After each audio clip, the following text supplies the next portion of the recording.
Kagahapon, human na mughatod kay Pia mga around 10 o'clock ay magcamping man siya. Yang papa nang hagad nga mga ligo daw miog dagat. So mauto, naisip na mo nga mag water world ni. Pero guys, wala mi na dayon sa water world. Sa Serenity mi nakaadto. So kay ngano, mahal magud ang entrance sa water world.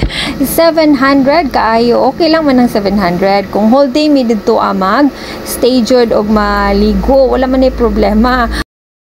Pero dili man, maglingaw-lingaw raman mig mga 2 to 3 hours kay magbiyahe pa man mi kay 10 o'clock naman. So maauto nangita mig duol-duol dito kay daghan magdagat dito ano.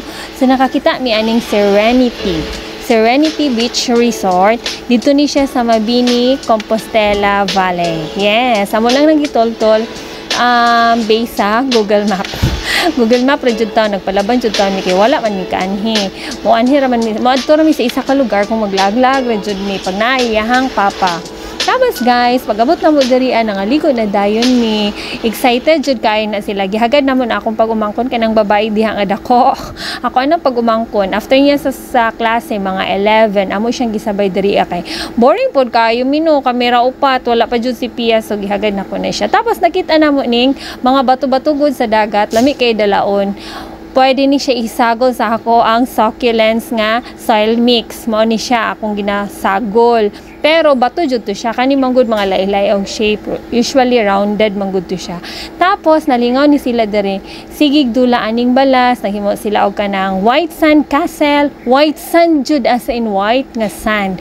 Tapos ang tubig kabalo mo, hastang tinawa. Ay, layo ra jud diri sa kabihasnan. Mangita kag ingani didto jud sa bukid-bukid kini agi jud mi anig bukid guys. Or kanang dalan gud nga mga sagbot-sagbot tapos rough road. Dara among giagian unya sikot-sikot pero nakita ra jud namo. Kung asa jud tong pinakalisod agian na jud dito sa end ang nindot kay view. So kani diri white sand tapos napad siya mga kahoy, mangrove. Tapos ang kanang imo pa yung liguan, nay kahoy. Ang palibot nay kahoy, pero ang tapad ana ambot unsa tong pangalan ato. Naa siya gikural na ang atubangan so dili na siya white sand. Compare ani white sand jud niya. Ma-enjoy jud nimo nga pwede ra ka magtiniil, ma-enjoy nimo ang kanang kanindot sa lugar. Tapos tara langoy-langoy lang. Tapos nindot kaayo ang iyang sira kog tapos ang tubig kay tinaw jud so nagdula-dula sila white sand castle dara o kanang tabon-tabon sa white sand. Tapos ako wa jud ko'y plano nga maligo pero naligo na lang jud ko kay nang hagad man ning isa ana po si Ramram nga maligo lang tama. So naligo na lang pud ko iya kong gisablig-sabligan so nabasa naman jud ko. Nitoslob na lang ko bahalag nakapajama. Who cares? Anyway bitaw kami ra jud nangaligo darang dapita. Wala na jud lain. Murag kami ang tag-iya aning beach resort. Charot. Wala di ba? So naani sa mga around 3 o'clock, dili pud kay siya init, ang palibot kay nay mga kahoy.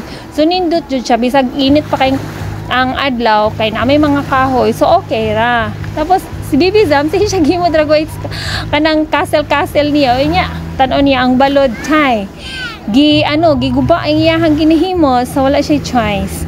Og dairy pod ang iyahang papa og si Kuya Ram nag-enjoy po silang tabon-tabon. So kung naamoy time maglaag-laag kabalo ba mo ang entrance dire 30 pesos lang pero kailangan ka mo kuha og either table ang ilang table na chair 350 ang ilahang kanang sitog anang cottage pag nakay food 800 ug wala kami kay wala man mi food dala kay nangaon man ni sakyanan 600 lang among gibayaran. So, nagtambay pa mi diri og mga 2 hours and 30 minutes. After guys, nanguli na pod mi nakabot mi sa balay ay wala ni hapit pa mi eskwelahan around almost 8 o'clock na. May na lang nakapas pa mi sa program kay ang program na human alas 9. So okay kayo. So diri na lang taman. Bye.